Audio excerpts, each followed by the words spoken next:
Youth Jam Radio, Perth's positive alternative, unlonely. Jason Mraz, 25 to 4. Good afternoon, Jack and Isaac here till 6. Jack, talking about youth issues this afternoon as we want to help and inspire the youth to carry on going. And what I thought we could do is just list a few of the issues that we're facing as youth in society, and then maybe next we'll discuss how we can combat those things. Let's go through the list. It's on www.top10z.net if you want to follow along. Jack can start off with number 10.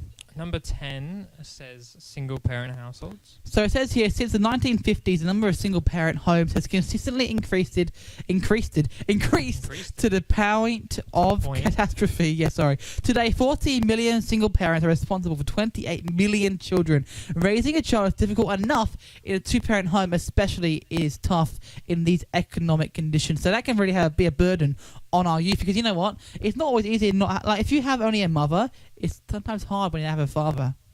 And it's opposite way as well. At number 9, we've got drug and alcohol abuse. So more and more youth these days are going to drugs, alcohol to relieve stress, as well as to try things out. Lots of youth they like to, well, I think most youth like to try new things, so that's kind of an issue in itself. Also, drunk driving, poor grades, and attendance, antisocial behaviour, and violent behaviour are some of the major reasons why kids and youth are taking drugs, alcohol. Yeah.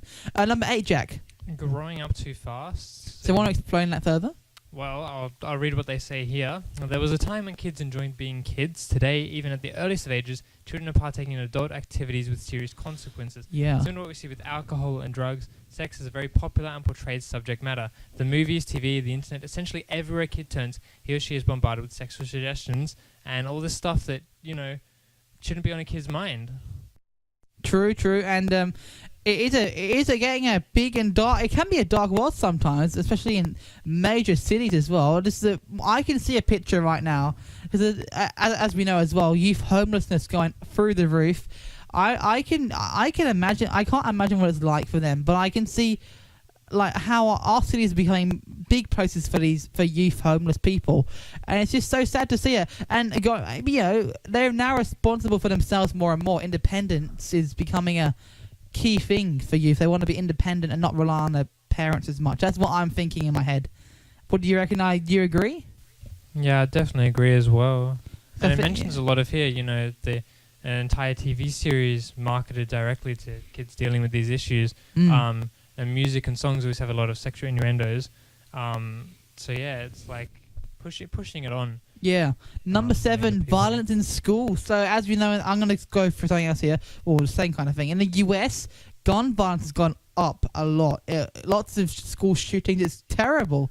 Really sad. And I can't imagine how the kids, I can't imagine how the kids are reacting to this. Like, feeling unsafe in your own school, it's just terrible. Yeah, I've got friends in America, and they tell me, there was actually just like a school shooting like at this school like down the road from me. And I'm like, are you not like in like an absolute panic state? Yeah. But that's like the difference. Like, they live in a country where guns just are a thing, whereas like here they're just like not a thing. They're not a thing you see every day. So yeah, that's a major factor. Number 6, materialism.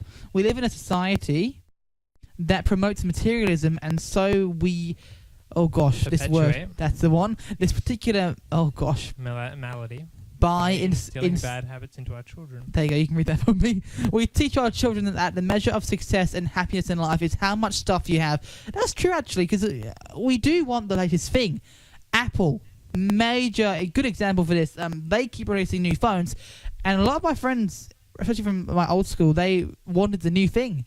I mean, Apple is on the point where they're releasing a new phone every year. Yeah. Other things, I think there's a lot of like video game series, they're like the Assassin's Creed series. Yeah, they're releasing a new game every year.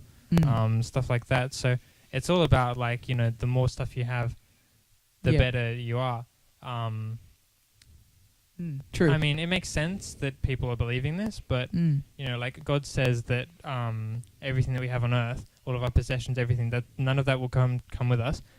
Even including our marriages, they won't follow us to heaven, or hell. But the only thing that will go there is your soul and your memories. Yes. And your relationships, kind of to a point. And that's all I know. And the idea of your good deeds on earth will store you up as treasures in heaven. Yes. So, we should be looking at the bigger picture, not now. Not now, yeah. So, yeah. Number 5, obesity. Now, I'm not going to read that first line because it's a bit... a bit cruel. Yeah. I have to say, that's straight up cruel. Yeah. But it does say here, recent numbers show that 20% of American children are obese. So it says here, not chubby obese. So I'm not sure where the blame can go for this, whether it's the parent or it's probably a mix of both. I think it's a mix of not only the parent, but I also think it's a mix of our food industry at the moment. Yeah. Not just in America, Australia. I think we're very close to being almost as obese as America and on a country as a whole. But the food industry is like a really big thing. Like they take out the substance in foods and they replace it with straight up like wheat, like just like grains that like doesn't do anything for us. Yeah. And the increasing rise in fast food and everything. So I think that this one's a hard one. Like you can't really blame it on the kids entirely. A lot of the food that they make now, what they put into it is stuff like fast food places. What they put into it is stuff that actually will make you crave more. Yeah. And it's It's all part of the money, isn't it, really? And people do try to combat this, and it's such a hard thing because the food industry is just so well protected that you just can't grapple and put it back to normal. But yeah, that one's definitely an issue in this day and age, and it comes from a lot of outward sources. So we're going to get to a song now. Up next, the last 4 of the top 10 issues facing our youth. You're on Youth Jam Radio.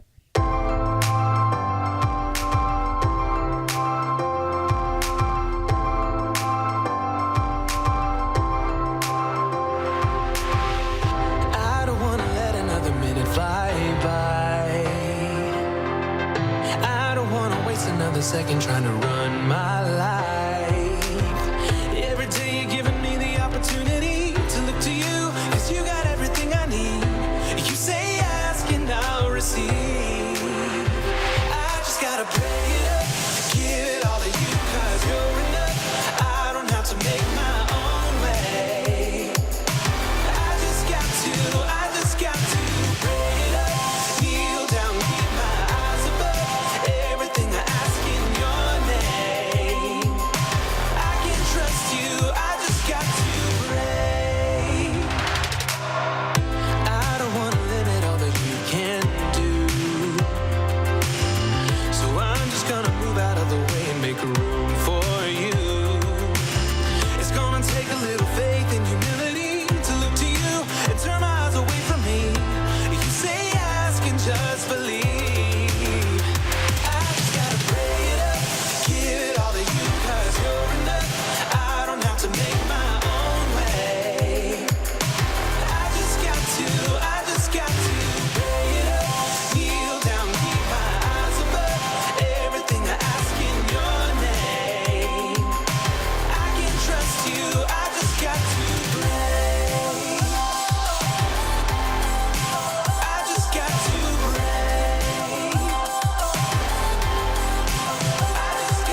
That was Pray It Up by Joel Vogan. 15 minutes to 4. Jack, continuing our list of the top 10 issues facing our youth today. Number 4 is what?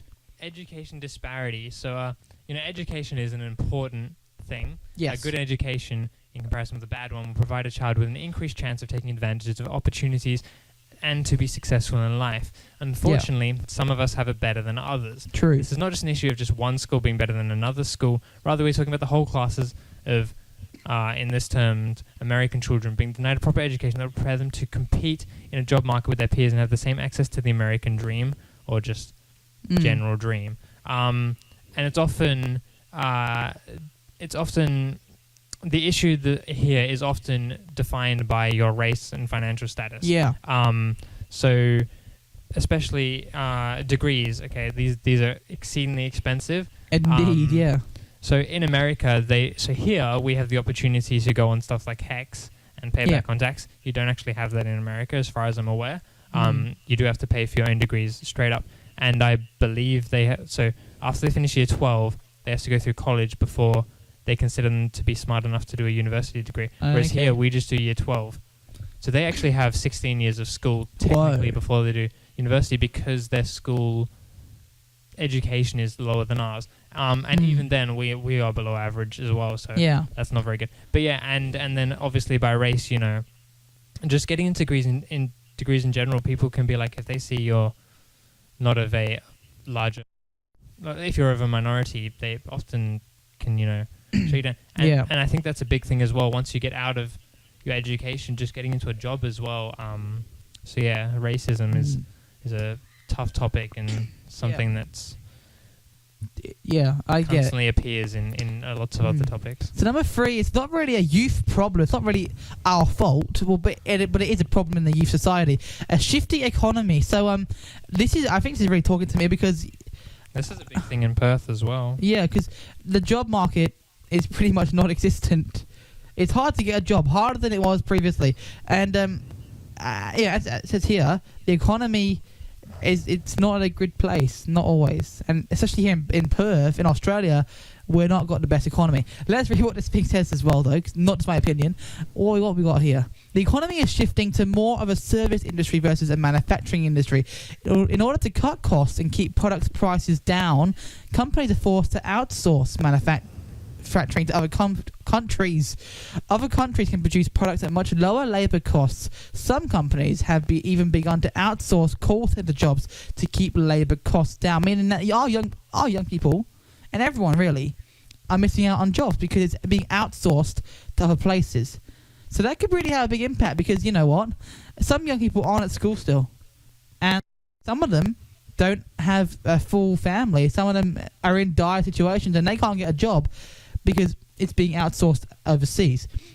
Big problem, So I reckon that what I think is that we should bring jobs back to Australia, because you know what?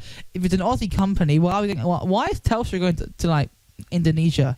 Why are they going there where they could do it here? Yeah.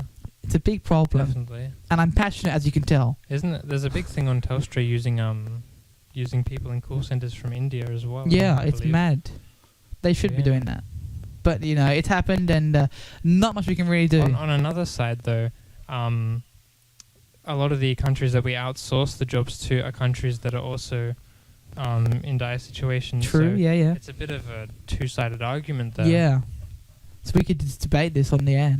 No, but yeah, it is. It's just two different sides to this, and it's benefiting people in like India or Indonesia, but then in Australia, it's not benefiting us. But then, you could take that either way. It's benefiting them. Yeah, it's always going to be a catch to something. So, whatever we do, there's going to be a catch to it. Number 2 is what? Number 2 is poverty. So the federal poverty... This kind of comes off the last one as well. Yeah. So the federal poverty level, I assume in the US, is $22,050 for a family of 4. This equates to 21% of all children, 15 million children in America. Or is that in America? Or is this, no. I believe this is based off America's. Yeah. I'm not entirely sure. So 21% of all children are considered in poverty. just to cover basic expenses for a family of 4, you would need to have a salary of $45,000. This means that nearly 50% of our children are living in poverty. Half of those kids receive no government assistance because their parents earned more than $22,050 that year. This is a big one, just in general. Mm. If you make ever so slightly above a certain amount, even if the next amount isn't for another few $1,000s, they will suddenly like cut you by like a couple $1,000s, and it's a pretty terrible thing to deal with. Yeah. I do think this is a around the world thing. Not just based the off US. American dollars. Yeah. So obviously that'll be a bit more. But yeah, it's a problem, and we need to fix. And it's not. I get it. It's not good. It's not easy to fix. I mean, a long way to fix it. But yeah, to help our youth, we gotta get. And we gotta. Like, I get there's restrictions in place for a reason, but maybe not. Maybe make it a bit higher, because if you can't afford to pay for a family of 4 to actually live, then obviously the government's not doing enough, or. Yeah, that's about it. That's all I can think of. The government aren't doing enough, and they need to. I reckon they need to pull out that restriction a bit higher. Because if a family of 4 can't live off that, and they've got to have at least $45,000, then why is the restriction so low? I've got the same thing because I'm studying at uni. I've got my youth allowance. My youth allowance actually barely gives me enough money. So, I mean, the government does this. The money that they do give you is barely enough to live with what you have. There's no living comfortably. There's no buying extra things. It's just you're at what you are. If something breaks, then you're probably screwed. So I feel like maybe they should give you a bit of leeway. Actually have a little bit more that you're able to do. Yeah. But yeah. But this site is just proving that restriction is too low. It says here, just to cover basic expenses for a family of 4, you would need to have a salary of $45,000 at least. They're proving that $22,050 is too low. Well, the government themselves are saying the $22,050 is enough, and we're not going to pay you anymore.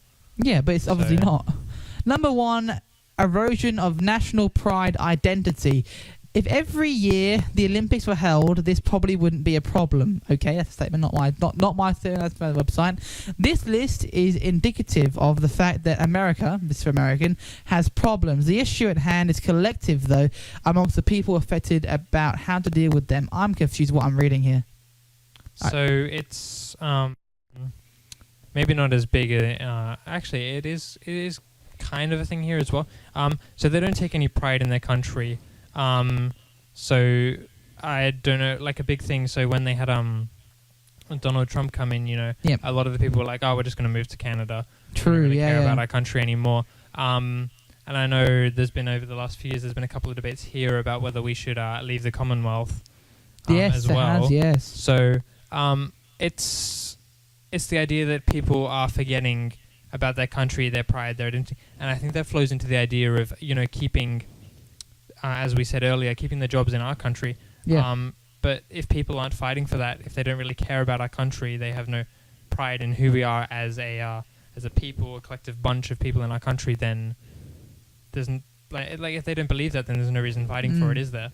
Yeah. Up next, we're going to chat more about how we can delve into these issues and not completely solve them, because we are not psychologists, so we can't help you completely. But we can try and assist for you. And if you want us to pray for you, you can send a text through 0457 252 767. We're more than happy, Jack, to pray for people who need to be prayed for this afternoon. So if you want to get prayed for, text into 0457 252 767.